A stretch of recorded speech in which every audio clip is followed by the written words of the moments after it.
الذي جعل نبينا شاهدا ومبشرا ونذيرا وداعيا إلى الله بإذنه وسراجا منيرا، والصلاة والسلام على النبي حبيبه المصطفى الذي أرسله بالحق والهدى، وعلى آله وأصحابه أولي الصدق والصفاء. أما بعد، فأعوذ بالله من الشيطان الرجيم. بسم الله الرحمن الرحيم. قال النبي صلى الله تعالى عليه وسلم: إن الله تعالى يبعث لهذه الأمة على رأس كل 100 سنة من يجدد لها دينها. صدق رسوله النبي الكريم. لائق صد احترام صدر محفل حضرت علامہ مولانا سید سبحانی میاں صاحب قبلہ زیدہ شرفہ، اور ان کے اسٹیز علماء کرام، مبلغین سنی دعوت اسلامی، حاضرین و حاضرات محفل، السلام علیکم ورحمۃ اللہ وبرکاتہ۔ آئیے ہم اور آپ مل کر انتہائی احترام و عقیدت کے ساتھ حضور سید المرسلین، خاتم الانبیاء، شفیع المذنبین، رحمت للعالمین، صلی اللہ تعالی علیہ وآلہ واصحابہ وبارک وسلم کی بارگاہ میں اپنی غلامی کا ثبوت دیں، اور جس طریقے سے میں پڑھاؤں میرے ساتھ مل کر مرد حضرات بآواز بلند اور خواتین آہستہ آواز میں پڑھیں: الصلاة والسلام علیک یا رسول اللہ، الصلاة والسلام علیک یا حبیب اللہ، الصلاة والسلام علیک یا نبی اللہ، وعلى آلك وأصحابك يا نور الله، صلی اللہ تعالی علیہ وسلم۔ ستمگر جہاں بھی ستم بولتا ہے، ستمگر جہاں بھی ستم بولتا ہے، وہاں ایک رضا کا قلم بولتا ہے۔ ستمگر جہاں بھی ستم بولتا ہے، وہاں ایک رضا کا قلم بولتا ہے۔ مجدد تھے احمد رضا خاں یقیناً، مجدد تھے احمد رضا خاں یقیناً، عرب سے امام حرم بولتا ہے۔ حرازی غزالی کے جیسے رضا بھی، حرازی غزالی کے جیسے رضا بھی، ہمارا یہ عاصی فہم بولتا ہے۔ دوستان محترم، میرے لیے خوش نصیبی کی بات ہے کہ حضرت علامہ سید سبحانی میاں صاحب قبلہ کی موجودگی میں امام اہل سنت کی عظمت و شان پر گفتگو کا شرف پا رہا ہوں۔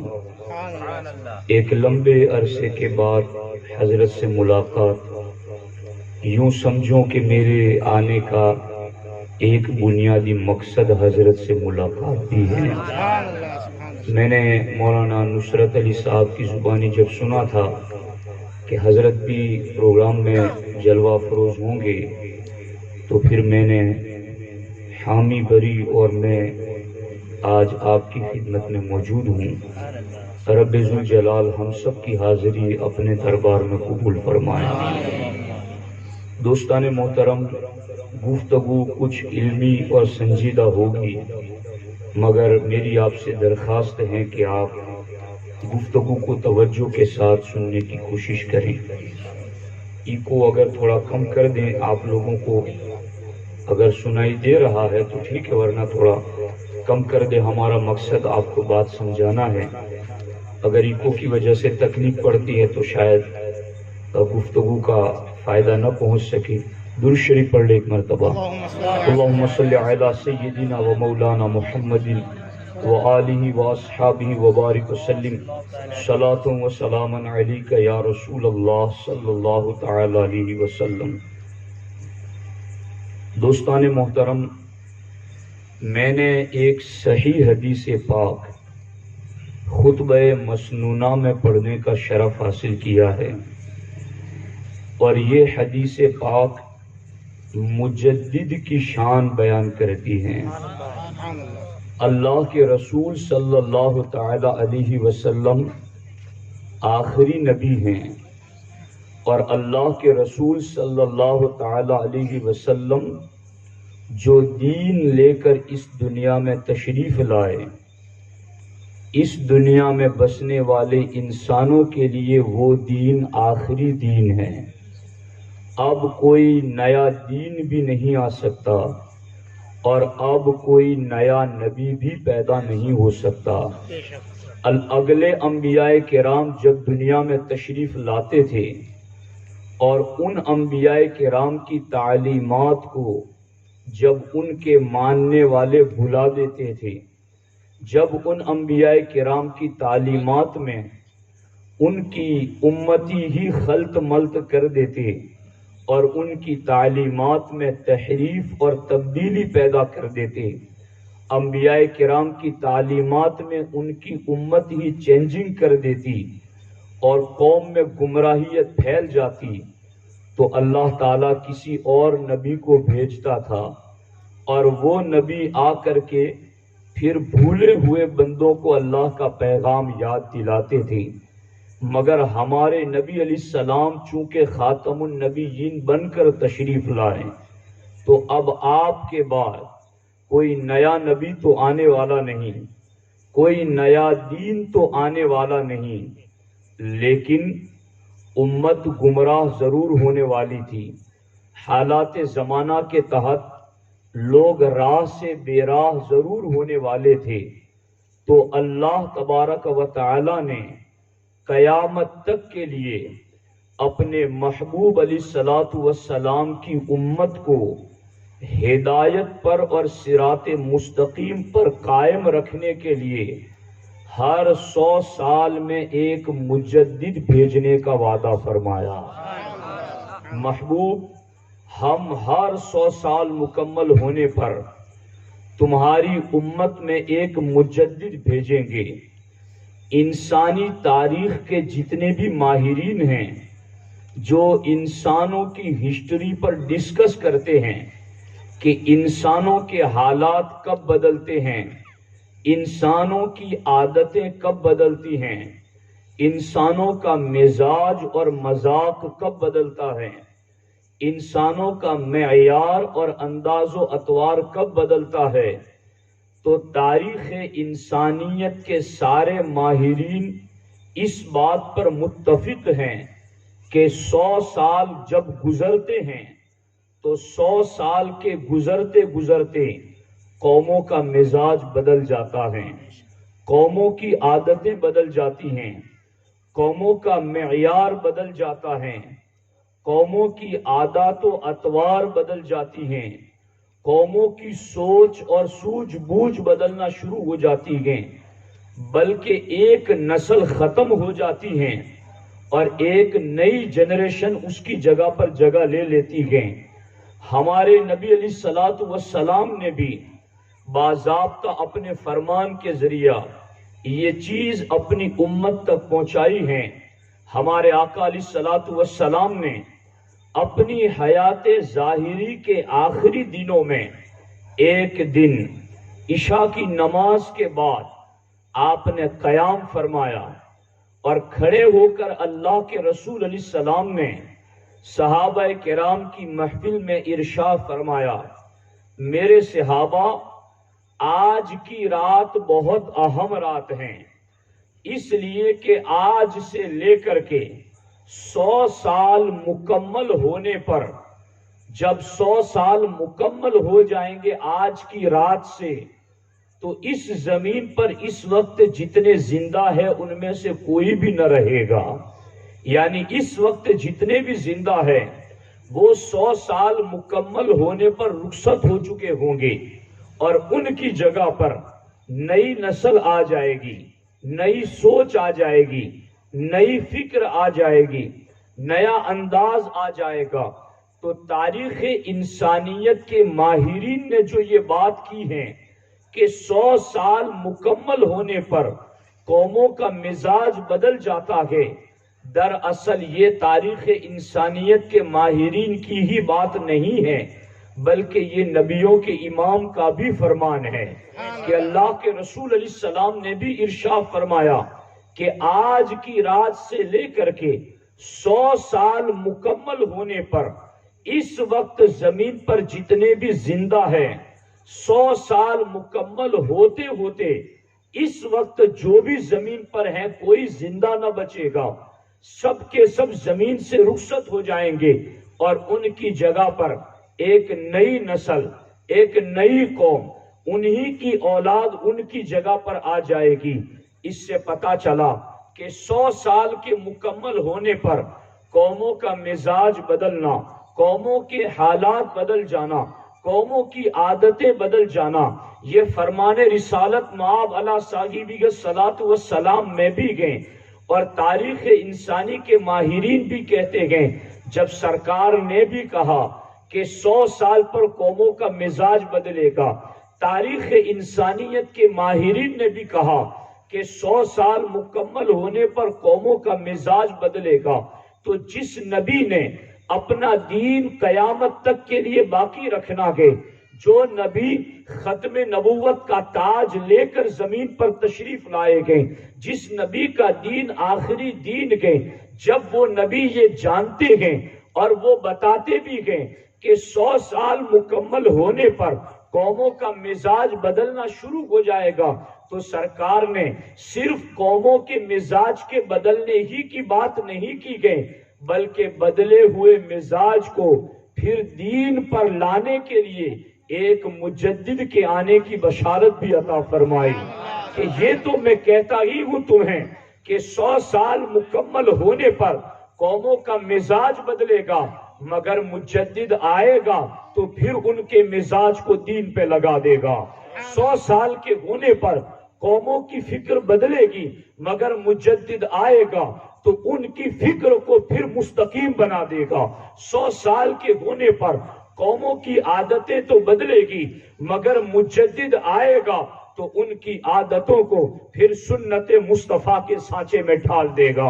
100 سال کے مکمل ہونے پر دینی علوم کے اندر تغیر پیدا کیا جائے گا، مگر مجدد آئے گا جو علوم کے اوپر لگی ہوئی گرد کو جھاڑ کر کے علوم کو نور مصطفیٰ کا مینار بنا دے گا. اللہ کے رسول علیہ السلام نے مجدد کے آنے کی بشارت دی گئی. اب جو حدیث سرکار نے ذکر کی ہے نا، ذرا اس کے الفاظ پر غور کرنا. میں سید سبحانی میاں کی توجہ کے ساتھ یہ خصوصی بات آپ کی خدمت میں عرض کرنا چاہتا ہوں، اور شاید اس ٹاپک پر میں نے گفتگو ابھی تک کہیں کی نہیں ہے. یہ پہلی مرتبہ اس ٹاپک پر گفتگو کر رہا ہوں، حالانکہ تقریباً 600 بیانات میرے اس وقت ہماری چینل پر موجود ہیں، مگر یہ اس ٹاپک پر گفتگو میں پہلی مرتبہ کر رہا ہوں. ہمارے آقا علیہ السلام نے ارشاد فرمایا ان اللہ تعالی یبعث، کہ اللہ تبارک و تعالی بھیجتا ہے. اب قرآن کی آیت کے اندر نبیوں کے بھیجنے کے لیے بھی اللہ نے جو لفظ ذکر کیا ہے وہ کون سا ہے؟ اذ بعث فیہم رسولا، کہ جب اللہ ان میں رسول کو بھیجے گا. تو رسول کو بھیجنے کی بات آئی تو اللہ نے وہاں بھی قرآن میں جو لفظ ذکر کیا ہے وہ بعث کا لفظ ذکر کیا ہے، یعنی نبیوں کی بعثت ہوتی ہے. یہ لفظ اردو عربی میں مستعمل ہوتا ہے کہ انبیاء کرام کی بعثت ہوتی ہے، یعنی انبیاء کرام کو بھیجا جاتا ہے. میں اور آپ پیدا ہوتے گئے مگر انبیاء کرام بھیجے جاتے ہیں. اب قرآن میں نبیوں کے لیے جو لفظ ہیں اذ بعث، کہ نبی کو اللہ بھیجتا ہے، نبیوں کے امام نے مجدد کے لیے جو لفظ قرآن میں ذکر کیا گیا، حدیث میں ذکر کیا گیا، وہ کون سا ہے؟ ان اللہ تعالی یبعث. دیکھو ادھر بعث ماضی کا صیغہ، ادھر یبعث مضارع کا صیغہ. ادھر اللہ فرماتا ہے کہ نبیوں کو اللہ بھیجتا ہے، اور ادھر اللہ کے رسول علیہ السلام فرماتے ہیں کہ مجدد کو بھی اللہ بھیجتا ہے. مجدد اللہ کے حکم سے زمین پر تشریف لاتا ہے. مجدد کی باضابطہ بعثت ہوتی ہے، مجدد کو بھیجا جاتا ہے. اور اب آپ اندازہ لگائیں، کوئی یہ کہیں کہ بعثت تو نبیوں کی ہوتی ہے، بعثت تو رسولوں کی ہوتی ہے، یہ آپ بعثت کا لفظ مجدد کے لیے کہاں سے لے آئے؟ تو میں نہیں لایا، یہ نبیوں کے امام نے ذکر فرمایا ہے. اور ملا علی قاری فرماتے گئے یہ صحیح حدیث ہے، اور اس حدیث کے تمام راوی بھی ثقہ ہیں. امام حاکم نے بھی اس حدیث کو صحیح قرار دیا کہ یہ صحیح حدیث ہے کہ مجدد کو بھی اللہ بھیجتا ہے. تو کیا مطلب ہے؟ نبی کے بھیجے جانے میں اور مجدد کے بھیجے جانے میں کیا فرق ہوتا ہے؟ اللہ اکبر. نبی معصوم ہوتا ہے اور نبی زمین پر تشریف لاتا ہے رب کے حکم سے. مجدد نبی نہیں ہوتا، مجدد معصوم نہیں ہوتا.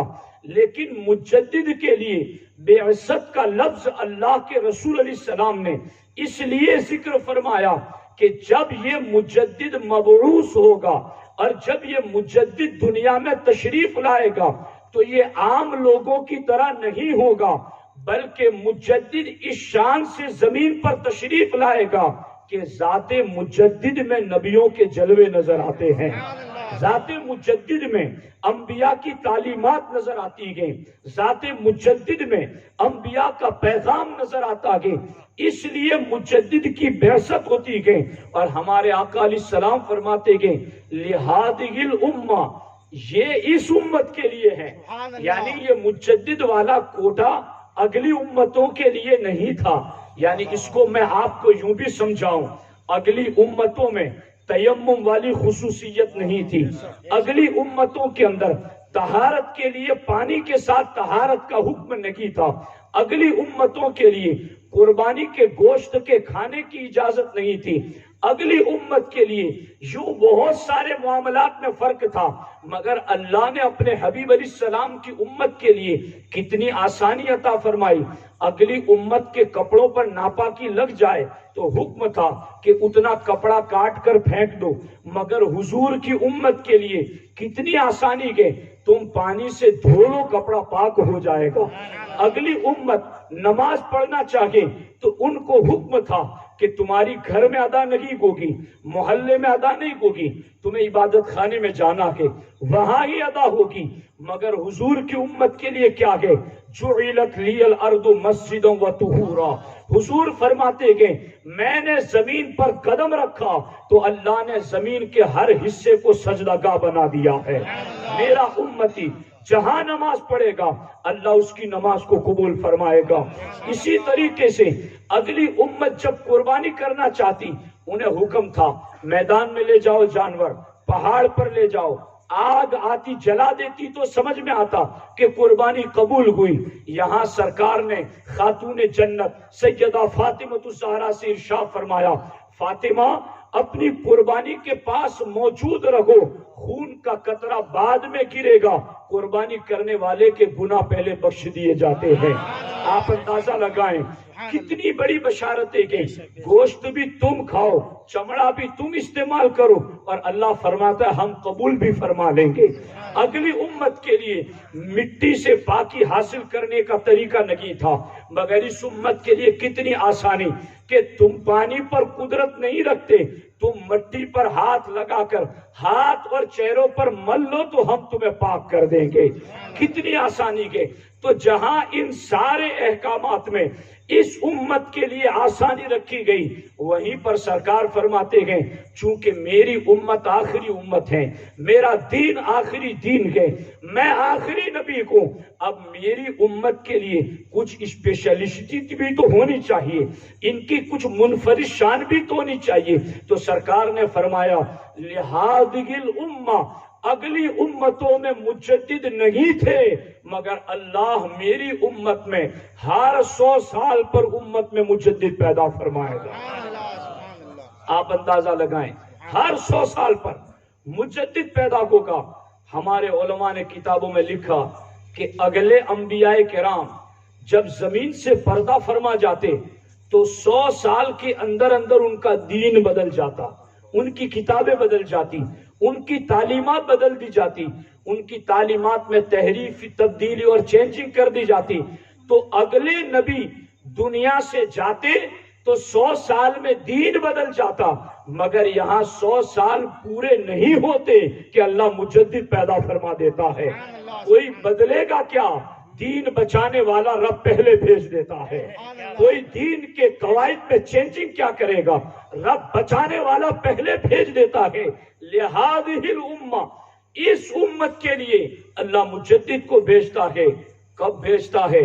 علی رأس کل 100 سنۃ, ہر 100 سال مکمل ہونے پر مجدد کو 2 صدیاں ملتی ہیں. اور یہ مجدد کے لیے بنیادی شرطوں میں سے ایک بنیادی پہلی شرط ہے کہ مجدد کو 2 صدیاں ملی ہوئی کو, 1 صدی کا آخری حصہ اور دوسری صدی کا پہلا حصہ. اور جو مجدد کو پہلی صدی کا آخری حصہ ملتا ہے اس آخری صدی کے اندر مجدد مشہور بھی ہو جاتا ہے, معروف بھی ہو جاتا ہے, مرجع العلماء بھی ہو جاتا ہے, علماء کا مشار الیہ بھی ہو جاتا ہے. پھر چاروں طرف سے دنیا اس کی طرف رجوع کرتی ہے. یہ مجدد کی شرائط میں سے ایک بنیادی شرط ہے. اب ہمارے نبی ارشاد فرماتے گئے علی رأس کل 100 سنۃ, 100 سال مکمل ہونے پر 1 صدی کا آخر اور دوسری صدی کا ابتدا ملے, اور جس صدی کا آخری ملا کے اس کے مکمل ہونے پر وہ مشہور اور مرجع العلماء بھی ہو جائے. اب میرے آقا آگے ارشاد فرماتے گئے یہ 100 سال مکمل ہونے پر مجدد آتا ہے, مگر آ کے کرتا کیا ہے, کرے گا کیا, اس کی ڈیوٹی کیا ہوگی؟ میں یجدد لہا دینہا.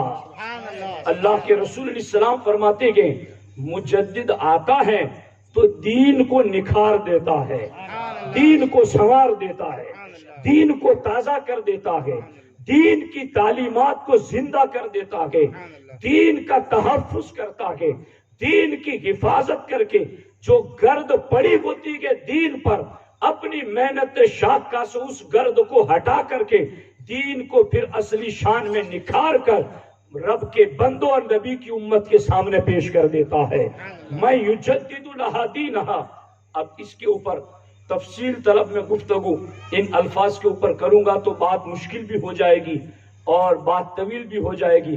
میں یجدد لہا دینہا, ملا علی قاری رحمت اللہ تعالی علیہ اس کی تفسیر کرتے ہوئے لکھتے ہیں کہ یجدد لہا دینہا, یہ دین کی تجدید کیسے کرتا ہے؟ تو فرماتے ہیں ای یبین السنت من البدع.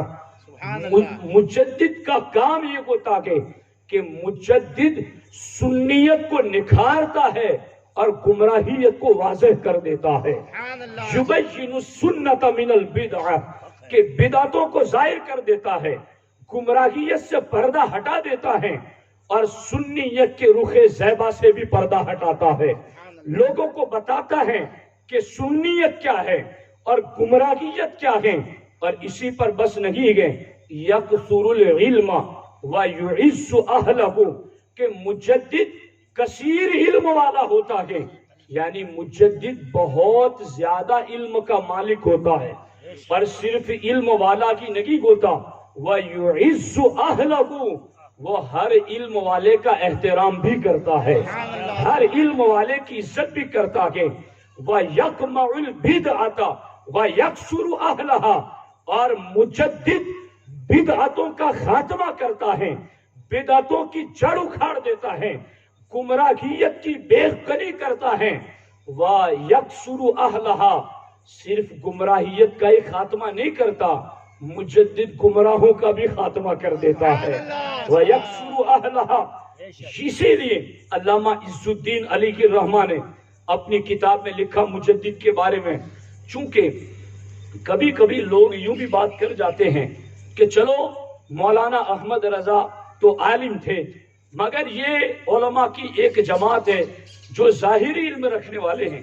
ابھی سے یہ سب ایک ٹرینڈ چلا ہے ایسا کہ جب کبھی آپ کسی جعلی شخص کی پکڑ دھکڑ کریں اور عقائد کے اندر اگر وہ گھال میل کر رہا ہے اور اس کو آپ ٹوکے اور روکیں تو وہ سیدھا یہ بات کہہ دیتا ہے کہ چونکہ آپ ظاہری علم رکھنے والے ہیں اور ہم باطنی علم رکھنے والے ہیں تو آپ اپنا طریقہ جاری رکھیں، ہم اپنے طریقے پر چلیں گے۔ یوں ابھی میں ایک ہفتے پہلے گلبرگہ شریف حاضری دیا تھا سرکار بندہ نواز کے قدموں میں، تو اس سفر میں بھی مجھے ایک بندہ ملا جو یوں تو بزم خیش پیر تھے مگر ان کا بھی مزاج کچھ اسی طریقے سے تھا، اور میں نے ان کو جوابات بھی اللہ کے فضل سے مخدوم پاک کی لطائف اشرفی سے دیے ہیں، چونکہ مخدوم پاک وہ عظیم ولیوں کا شہنشاہ ہیں کہ جن کے نام اور چراغ سے صرف جناتوں والے شیطان کی نہیں جلتے، انسانوں والے بھی جل جایا کرتے ہیں۔ مخدوم پاک کے در کی نیر شریف والا پانی صرف بھوت پریت کو ہی اتارتا نہیں، الذی یوسوس فی صدور الناس من الجنۃ والناس، ان کا بھی علاج مخدوم پاک کر دیتے ہیں۔ تو جب انہوں نے میرے سامنے کہا کہ میں تو صوفیہ کا ماننے والا ہوں، باضابطہ انہوں نے حضرت امیر معاویہ رضی اللہ تعالیٰ عنہ کی بات پر کہا کہ ہم صوفیہ کرام تو معاذ اللہ معاویہ کو صحابی نہیں مانتے۔ میں نے انہیں کہا کہ تم صوفیہ کا نام مت لو، کس منہ سے صوفیہ کا نام لے رکھے گو؟ میں تمہیں صوفی نہیں صوفیوں کے امام کی بات بتا رہا ہوں۔ میں نے انہیں کہا کہ صوفیہ کے شہنشاہ ہے غوث العالم میر سید اشرف جہانگیر سمنانی۔ مخدوم پاک نے لطائف اشرفی میں 72 جہنمی فرقوں کا ذکر کیا ہے، اور مخدوم پاک نے یہ لکھا ہے کہ 6 بنیادی فرقے ہیں۔ یہ بات فائدے سے خالی نہیں ہے، یہ آپ کو بھی میں سنا رہا ہوں، کہیں ایسا نہ ہو چونکہ کئی لوگ جب سید سبحانی میاں صاحب آپ کو روکیں کہ بھائی بد عقیدوں سے رشتے مت رکھو، ان کے یہاں کھان پان اٹھک بیٹھک نہ کرو، تو کہیں آپ یہ نہ کہہ دیں کہ یہ مولانا ہیں تو مولانا لوگ یہ کام کرتے ہیں، ہم تو ولیوں کے ماننے والے ہیں اور ولیوں کے یہاں تو کوئی ٹوٹ پھوٹ نہیں ہوتی۔ میں تمہیں ولیوں کے شہنشاہ کی بات سنا رہا ہوں، میں ہمارے سلسلے اشرفیہ کے بانی سرخیل سلسلے اشرفیہ قدوۃ الکبریٰ غوث العالم میر سید اشرف جہانگیر سمنانی رضی اللہ تعالیٰ عنہ کو لطائف اشرفی میں لکھتے ہیں کہ 72 فرقوں کو اللہ کے رسول علیہ السلام نے جو جہنمی قرار دیا ان میں 6 فرقے بنیادی ہیں، اور مخدوم پاک نے فرمایا ان 6 میں سے ہر ایک کی 12 شاخیں ہیں، تو 12 چھنگ 72۔ خدا کی قسم آپ دیکھیے لطائف اشرفی میں مخدوم پاک نے ان 72 کے 72 کا نام لکھا ہے، اور 72 میں سے ہر فرقہ کس عقیدے کی وجہ سے گمراہ ہوا ہے وہ وجہ بھی لکھی ہے۔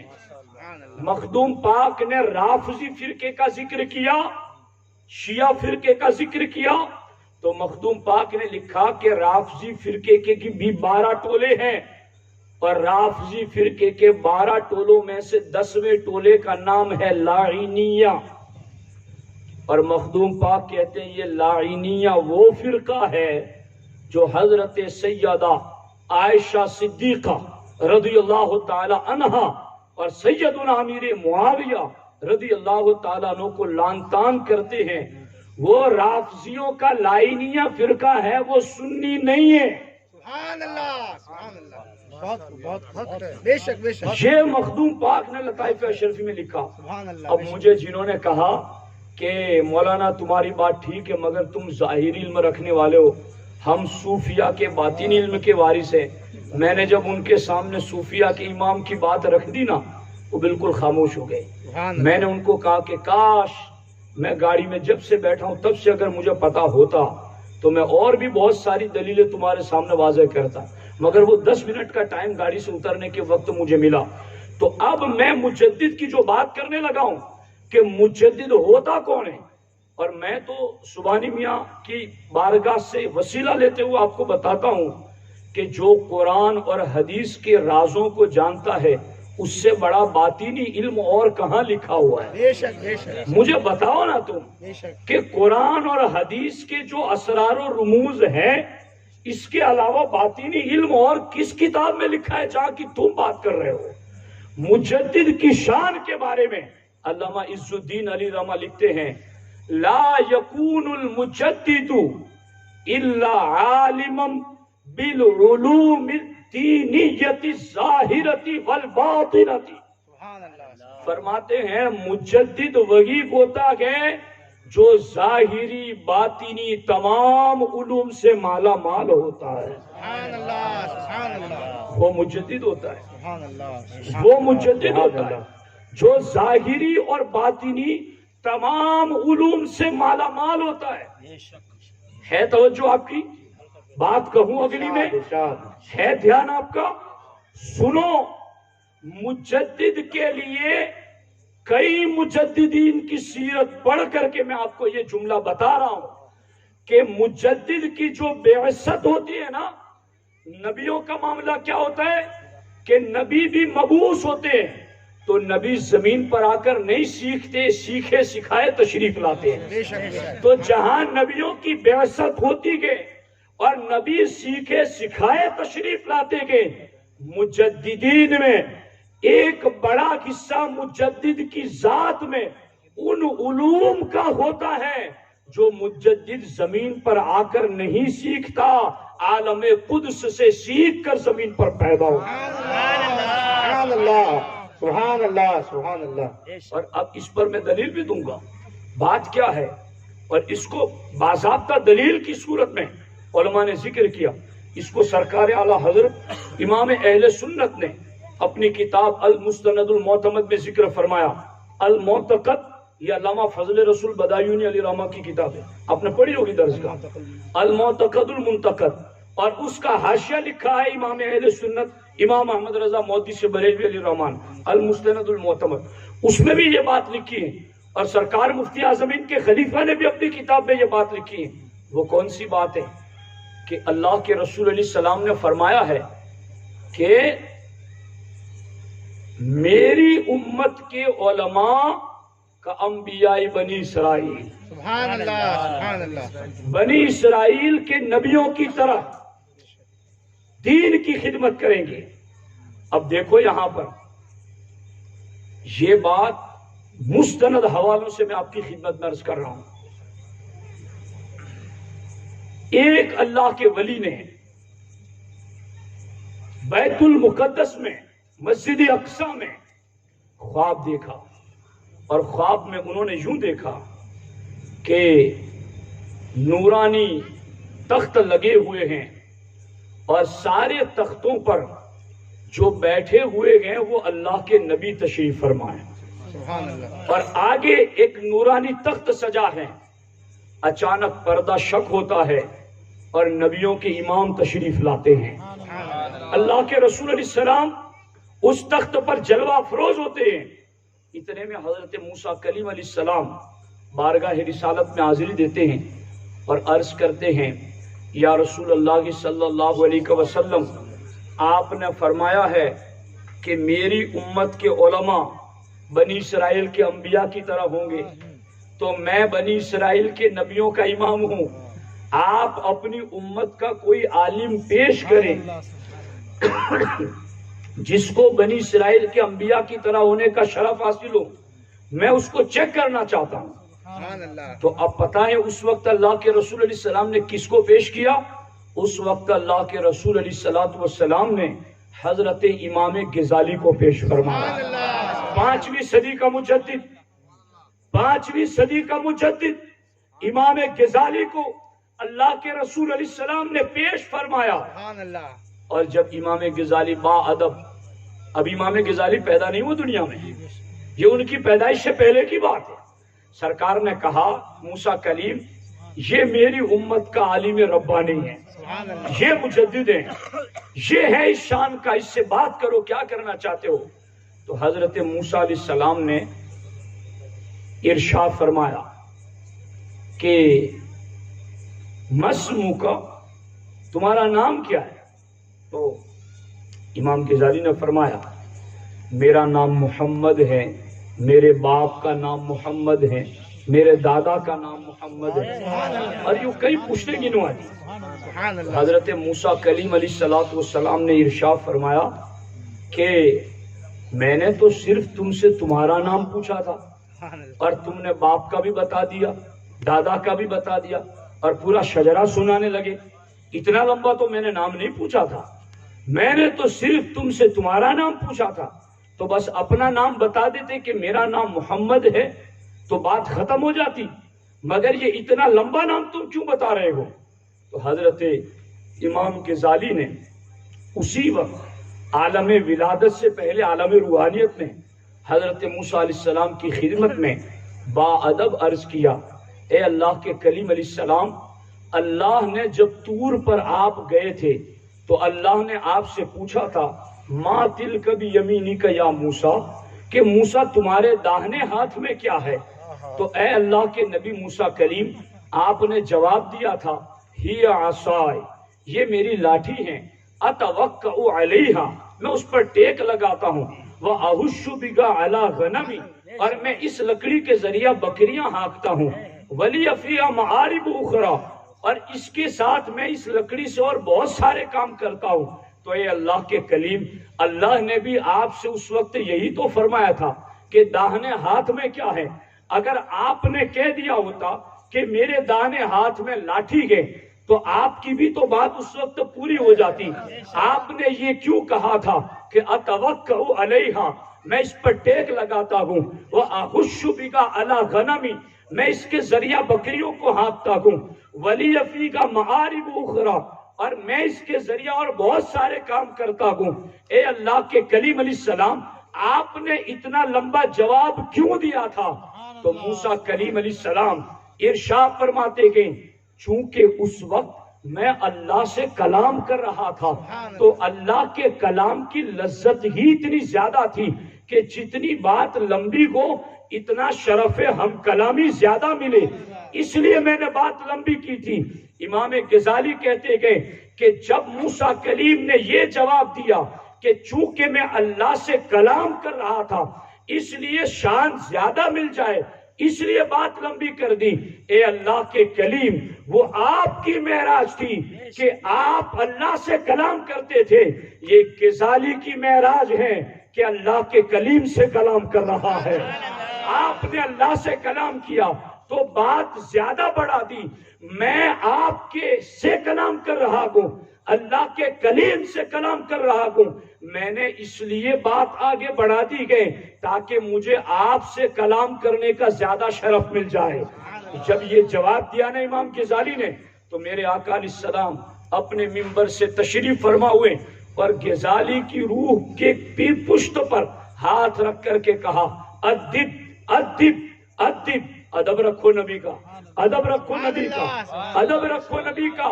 خدا کی قسم روایتوں میں یہ بات لکھی گئے امام غزالی پیدا ہوئے تو ان کی پشت پر حضور کی انگلیوں کے نشان رہتے تھے۔ آپ اندازہ لگائیں۔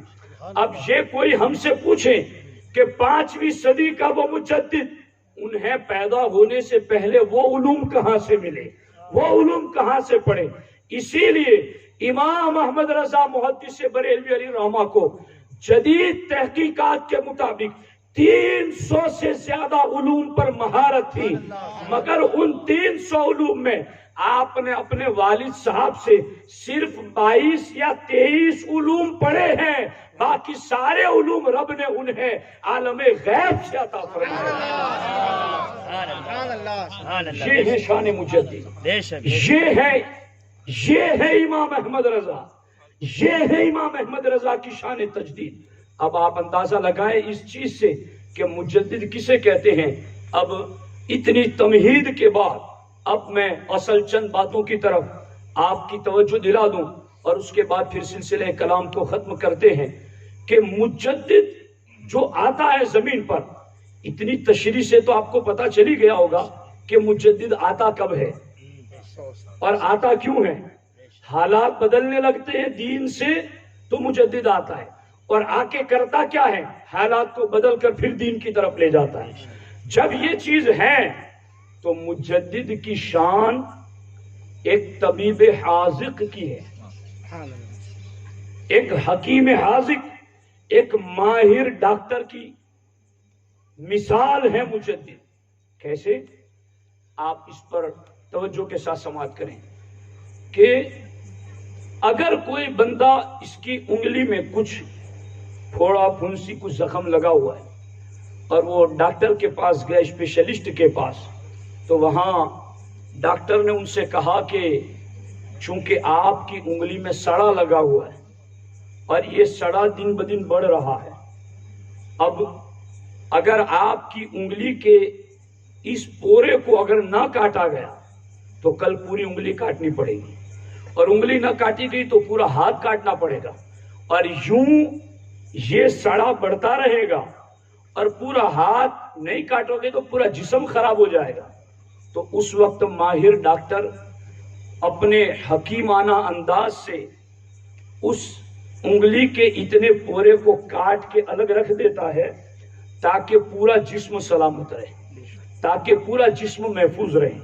اور اگر ماہر ڈاکٹر یہ دیکھتا ہے کہ زخم تو ہے مگر زخم بہت خطرناک نہیں ہے، بڑھنے والا نہیں ہے، تو وہ نشتر لگاتا ہے، اس میں سے جو فاسد مواد، غلط مواد ہوتا ہے اس کو نکالتا ہے اور مرہم رکھ کے پٹی باندھ دیتا ہے کہ اب زخم تو تھا لیکن کوئی مسئلہ نہیں ہے، تمہاری انگلی ٹھیک ہو جائے گی۔ یہ دو کام ماہر ڈاکٹر کرتا ہے یا نہیں کرتا؟ یہی دو کام مجدد بھی کرتا ہے۔ کیسے؟ مجدد جب آیا زمین پر، اور اللہ اکبر، امام احمد رضا صرف مجدد ہی نہیں، مجدد اعظم ہیں، اس لیے کہ اعلیٰ حضرت کی جو تعلیمات ہیں نا، اور مجددین نے بھی کام کیا، اور وہ سارے ہمارے مقتدا ہیں، سارے ہمارے سروں کے تاج ہیں، مگر اعلیٰ حضرت نے جو کام کیا وہ کتابی شکل میں لکھ کے کام کیا۔ اور ایک مجدد وہ ہیں کہ جنہوں نے دعوت و تبلیغ کا کام کیا، گلی کوچوں میں گھوم کر کے لوگوں کو دین کی طرف بلایا، کلمہ پڑھا، مگر جب وہ دنیا سے گئے تو اب ان کی تعلیمات لکھی ہوئی موجود نہیں ہے، اب ان کی تعلیمات لکھی ہوئی موجود نہیں ہے، مگر امام احمد رضا وہ عظیم مجدد ہیں کہ جنہوں نے تجدید کا کام کیا تو وہ آج بھی ہماری آنکھوں کے سامنے موجود ہے۔ اعلیٰ حضرت کو ایسا نہیں کہ ہم نے اپنے بزرگوں سے سنا اور صرف مان لیا، بزرگوں سے سن کر بھی مانا اور ان کی کتابیں پڑھ کر کے بھی مانا۔ اس لیے اعلیٰ حضرت نے جو تجدید کا کام کیا ہے وہ لکھ کر کے 1000 کے لگ بھگ کتابیں لکھی، اللہ اکبر، اور پھر ہر کتاب اپنے موضوع پر حرف آخر، ایسی کتابیں لکھی ہیں۔ کسی ایک کتاب پر بھی گفتگو کریں تو بہت لمبی بات ہے، اس پر آپ غور کریں کہ یہ جو 14ویں صدی میں مجدد بن کے تشریف لائے، وہ پھر 14ویں صدی میں آئے تو 14ویں کا چاند بن کر چمکے اور پوری دنیا کو منور کر دیا۔ وہ 14ویں صدی کے مجدد بھی ہیں اور 14ویں کے چاند بھی ہیں۔ آپ نے بھی ماہر ڈاکٹر کی طرح کام کیا، جہاں قادیانی، وہابی، دیوبندی، غیر مقلد، نیچری، صلح کلی، ندوی اور ان کے علاوہ تمام باطل فرقے اسلام کے جسم میں داخل ہو کر اسلام کے پاکیزہ، ستھرے، صاف، شفاف جسم کو سڑا لگانا چاہتے تھے، تو احمد رضا نے قرآن و سنت کی دلیلوں سے ان کا وجود کاٹ کے الگ کر دیا۔ تم جدا رہو، اسلام کے جسم کو بگاڑو گے، ان کو گھسنے نہیں دیا حضرت۔ اب اگر مجھے آپ بتائیں کہ میرا اور آپ کا جسم ہو اور کسی ماہر ڈاکٹر کے پاس گئے ہو اور اس نے بتایا ہو کہ یہ انگلی کا بھی پورا سڑا ہے، اس کو کاٹ دوں میں تاکہ پورا جسم بچ جائے. اب اس وقت آپ نے کہا کہ ہاں کاٹ دیجئے جسم بچ جائے. اب آپ اس ڈاکٹر کے کتنے احسان مند ہوں گے کہ جس کی وجہ سے آپ کا پورا جسم زخموں سے بچ گیا، بیماریوں سے بچ گیا، تکلیفوں سے بچ گیا. احمد رضا نے کچھ اور نہیں کیا، یہی کیا ہے بے شک کہ اسلام کے پاکیزہ جسم کو بچایا، بے شک اسلام کے ستھرے جسم کو بچایا، اسلام کی پاکیزہ تعلیمات کو بچایا، صحابہ اور اہل بیت کے ستھرے عقائد کو بچایا ہے، اور ہم تک دین کو اسی صورت میں پہنچایا جس صورت میں صحابہ اور اہل بیت نے دین ہم تک پہنچایا. سبحان اللہ سبحان اللہ. یہ ہے امام احمد رضا.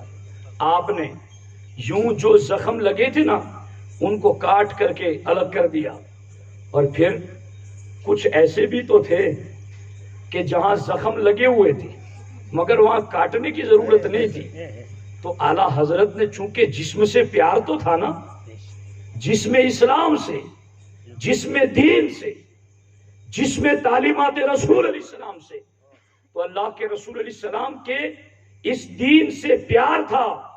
تو اس جسم میں جہاں چھوٹی موٹی پھنسیاں نکلی ہوئی تھی اور تھوڑے موٹے زخم لگے ہوئے تھے مگر وہ سڑا لگانے والے نہیں تھے، تو اعلیٰ حضرت نے وہاں بھی نشتر تو لگایا، مواد نکالا، اور نکال کر وہاں تعلیمات نبوت کی پٹی رکھ کر کے مرہم لگا دیا. سبحان اللہ سبحان اللہ. یہ کون لوگ ہیں؟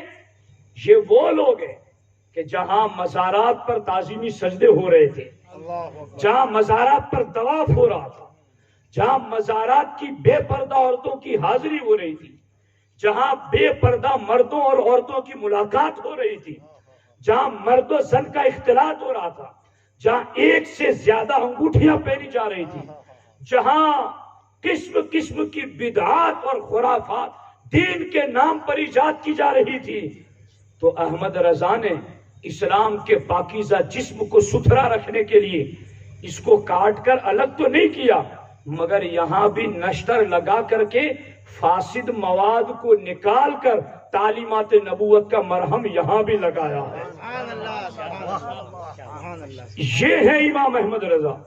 اب انصاف سے بتانا، آپ کا دل دماغ حاضر ہے؟ بے شک میں نے جو باتیں عرض کی اس کو سبحانی میاں محسوس کر گئے کہ میں کتنی باریک دھار پر چل کر یہاں تک پہنچا ہوں. میں چاہتا تو آپ کو قصے سنا کر واہ واہی وصول کر لیتا، میں چاہتا تو آپ کو واقعات سنا کر کے گفتگو ختم کرا دیتا، اور مجھے کئی مرتبہ ہمارے علماء بھی کوستے ہیں کہ تم مجمع میں ایسی باتیں کر جاتا ہے. تو میں کہتا ہوں کب تک یہ باتیں ہم چھپا کر رکھیں گے؟ بے شک بے شک. عوام کو ہمیں عادی بنانا پڑے گا ان باتوں کے سیکھنے کے لیے. اور میں یہ سمجھتا ہوں مجمع میں اکثر تو ایسے ہوتے ہی گئے جو عقل سلیم رکھتے ہیں، بے شک بے شک. جو فہم و ادراک رکھتے ہیں، جو بات کو باریکی سے سنتے ہیں.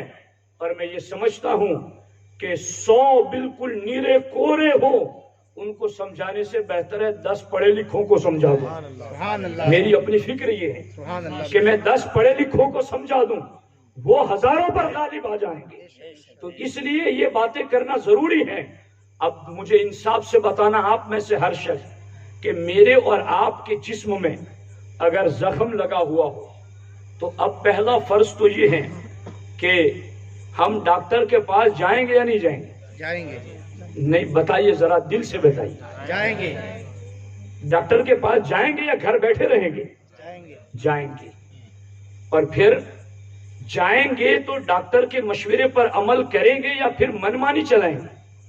مشورے پر عمل کریں گے. ڈاکٹر کے حکم پر عمل کریں گے. اگر ڈاکٹر نے یہ کہا کہ یہ انگلی کا پورا آپ کا بڑا ڈینجر قسم کی بیماری میں مبتلا ہو گیا ہے، میں اسپیشلسٹ ہوں اس بیماری کا، میں تمہیں بتا رہا ہوں اس کو کاٹ دو ورنہ 2 دن بعد آؤ گے تو دوسرا پورا بھی کاٹنا پڑے گا، تو آپ گھر فون کر کے بیوی بچوں کو بھی نہیں پوچھو گے بلکہ آپ کہو گے بھائی میری اجازت لاؤ، کہاں سائن کرنی ہے؟ کہو گے یا نہیں کہو گے؟ آپ فوراً کہو گے چونکہ آپ کو جسم سے پیار ہے. اور اگر ڈاکٹر نے یہ کہا کہ آپ کی انگلی میں جو زخم لگا ہوا ہے وہ اتنا زیادہ خطرناک نہیں ہے، مگر اس کے لیے بھی نشتر لگانا پڑے گا، کاٹنا نہیں پڑے گا مگر نشتر لگانا پڑے گا۔ تو کیا کروں، اگر نشتر نہیں لگاتا تو یہ پیپ بڑھے گا اور زیادہ پھر نشتر لگانا پڑے گا، دیر میں اچھا ہوگا۔ تو آپ کیا کہیں گے؟ ٹھیک ہے نشتر لگا دو اور فاسد مواد جو اس میں ہے پیپ وغیرہ وہ نکال دو اور میری انگلی پر مرہم لگا دو۔ بتاؤ آپ یہ کہو گے یا نہیں کہو گے؟ تو جسم میں جب بیماری لگتی ہے تو ماہر اسپیشلسٹ ڈاکٹر کے پاس جاتے ہو، جب عبادتوں اور ایمان کو بیماری لگنے لگے تو اس کا اسپیشلسٹ مجدد ہوتا ہے، بے شک، سبحان اللہ سبحان اللہ، اس کا اسپیشلسٹ۔ مجدد۔ اب آپ کہیں گے کہ اعلیٰ حضرت کے تو عرس کو 103 سال چلے گئے، اب ہم ان کے پاس کہاں جائے؟ میں کہتا ہوں رضا کی تعلیمات آج بھی زندہ ہے، سبحان اللہ، بے شک بے شک، رضا کی کتابیں آج بھی زندہ ہے۔ رضا اپنے ساتھ کتابوں کو قبر میں لے کر نہیں گئے، بلکہ اعلیٰ حضرت یہ کہہ کر گئے ہیں، سبحانی میاں صاحب اعلیٰ حضرت نے اپنے وصیت نامے میں یہ لکھا ہے کہ میرا دین و مذہب میری کتابوں سے ظاہر ہے، سبحان اللہ، اور اس پر عمل کرنا ہر فرض سے اہم ترین فرض ہے۔ سبحان اللہ، اور اعلیٰ حضرت نے یہ جملے بھی لکھے، اب قبر سے اٹھ کر کے میں تمہیں بتانے نہیں آؤں گا، اب تمہیں حق باطل کیا ہے وہ میری کتابیں ہی بتائیں گی۔ سبحان اللہ، سبحان اللہ، سبحان اللہ، یہ اعلیٰ حضرت لکھ کر گئے۔ سبحان اللہ، بتاؤ آج خارجیت کی بیماری نہیں لگ رہی ہے جسموں میں، آج وہابیت کی بیماری نہیں لگ رہی ہے جسموں میں، آج غیر مقلدیت کے جراثیم نہیں لگ رہے جسموں میں، آج رافضیت، تفصیلیت، منہاجیت اور مجاوریت کے جراثیم اہل سنت کے جسموں کو کھوکھلا نہیں کرنا چاہتے۔ اگر آج یہ سارے جراثیم پنپ رہے ہیں اور اہل سنت کے جسموں کے اندر آ کر کے جسم اہل سنت کو خراب کرنا چاہتے ہیں تو اے اہل سنت آج ضرورت نہیں ہے کہ ہم چل کر مجدد کی دہلیز پر پہنچیں، ضرورت نہیں ہے ضرورت کہ مجدد کی تعلیمات کے پاس جائیں۔ اے مجدد، اللہ کے رسول نے بتایا ہے کہ آپ کو 100 سال پر اللہ نے بھیجا ہے، اور دین خراب ہوا تھا یعنی دین پر حملہ ہوا تھا تو دین بچانے کے لیے اللہ نے آپ کو بھیجا تھا، اور آپ نے بچایا دین۔ آج پھر حملے ہو رہے ہیں، آپ اپنی تعلیمات سے ہمیں پھر بچا لیں، سبحان اللہ، فتنوں سے بچا لیں، آزمائشوں سے بچا لیں، جراثیم سے بچا لیں۔ تو ساتھیو بس آج کی گفتگو کو اسی سمت میں لا کر کے میں اختتام پذیر کرنا چاہتا ہوں کہ مجدد کی یہ شان ہوتی ہے کہ مجدد کی تعلیمات دین کو زندہ کرنے والی ہوتی ہے۔ اب یہ بات بھی قابل توجہ ہے کہ جب کبھی کوئی بات عرض کی جاتی ہے تو اعلیٰ حضرت نے چونکہ جو بھی کتابیں لکھی ہے نا، تو ایسا نہیں کہ ایک ایک لائن کی کتاب لکھی ہے۔ جب بھی کسی مسئلے پر اعلیٰ حضرت نے کتاب لکھی تو پہلے قرآن کی آیتوں سے دلیلیں دی، کہو نا سبحان اللہ، سبحان اللہ، پھر صحیح حدیثوں سے دلیلیں دی، پھر 1400 سال کے علماء فقہا مجددین کی کتابوں سے اقوال ذکر کی، اور پھر اعلیٰ حضرت نے اپنا فیصلہ لکھا۔ سبحان اللہ، اب کبھی کبھی بات شارٹ کرنی ہوتی ہے نا تو ہمارے علماء یہ کہہ دیتے ہیں کہ بھئی اعلیٰ حضرت نے یہ لکھا ہے۔ کیا کہہ دیتے؟ اعلیٰ حضرت نے، اعلیٰ حضرت نے یہ لکھا ہے۔ تو سامنے کئی ایسے ہم کو ملے اور ملتے ہیں جو یہ کہتے ہیں کہ مولانا احمد رضا کی بات ہم نہیں مانتے۔ جی میں یہ کہتا ہوں کہ مولانا احمد رضا نے یہ بات اپنے گھر کی لکھی ہے، اس سے پہلے 50 آیتیں لکھی ہیں، 50 حدیثیں لکھی ہیں، 100-150 فقہا کے اقوال لکھے، اور اس کے بعد فیصلہ لکھا ہے۔ اعلیٰ حضرت نے کوئی بات اپنے گھر کی نہیں لکھی ہے، اور مجدد کی شان ہی ہوتی ہے، مجدد نئی بات نہیں لاتا، پرانی بات کو جب دب جاتی ہے تو اس کو نکھار کے نیا بنا کے پیش کر دیتا ہے۔ سبحان اللہ، سبحان اللہ، سبحان اللہ، سمجھ آ رہی ہے کہ نہیں آ رہی؟ تو اعلیٰ حضرت امام اہل سنت نے جو کچھ بھی لکھا ہے وہ مجدد ہے، اور جب مجدد مان لیا کہ وہ مجدد ہیں تو پھر یہ بات کہنے کا محل ہی نہیں رہتا کہ ہم ان کی بات نہیں مانتے، کیونکہ جب آپ نے مجدد مان لیا تو حدیث کے مطابق مجدد کی تعلیمات تو بگاڑ کی اصلاح ہوتی ہے، مجدد کی تعلیمات فساد کی اصلاح ہوتی ہے، مجدد کی تعلیمات غلط کے سامنے درست کرنے کے لیے ہوتی ہے۔ جب مجدد مان لیا تو اب مجدد کی تعلیمات ہی بندے کے دین کو تجدید کر دیتی ہیں، بندے کے دین کو نکھار دیتی ہیں۔ اس لیے اے عاشقان امام احمد رضا، آج کی اس گفتگو سے میں نے آپ کی خدمت میں اتنی بات عرض کی ہے کہ مجدد کب آتا ہے، مجدد کیوں آتا ہے، اور مجدد آ کر کے کیا کام کرتا ہے، اور پھر مجدد کی تعلیمات پر عمل کرنا کتنا ضروری ہوتا ہے۔ اعلیٰ حضرت امام اہل سنت امام احمد رضا خان مودودی سے بریلوی علیہ رحمہ، اب میں چونکہ سلسلہ اشرفیہ کا ایک خادم ہوں اور حضرت سبحانی میاں صاحب بھی، تو میں مجدد سلسلہ اشرفیہ کی بات کروں اعلیٰ حضرت کے حوالے سے۔ مجدد سلسلہ اشرفیہ اعلیٰ حضرت علی حسین اشرفی میاں علیہ الرحمہ، اعلیٰ حضرت اشرفی میاں اور اعلیٰ حضرت امام احمد رضا، ان دونوں میں بہت محبت تھی، بہت محبت تھی، بہت محبت تھی۔ اعلیٰ حضرت علی حسین اشرفی میاں علیہ الرحمہ فرماتے ہیں کہ میرا دین تصوف اور طریقت میں وہی ہے جو بریلی کے امام احمد رضا کی کتابوں میں لکھا ہے۔ سبحان اللہ۔ میرا دین شریعت و طریقت میں وہی ہے جو بریلی کے امام احمد رضا کی کتابوں میں لکھا ہے۔ میرا دین شریعت و طریقت میں وہی ہے جو بریلی کے امام احمد رضا کی کتابوں میں لکھا ہے۔ اور آگے کیا فرماتے ہیں اعلیٰ حضرت علی حسین اشرفی میاں علیہ الرحمہ؟ اشرفی میاں فرماتے ہیں چونکہ اعلیٰ حضرت امام احمد رضا مودودی سے بریلوی علیہ الرحمہ مرید ہیں مارڑہ شریف سے،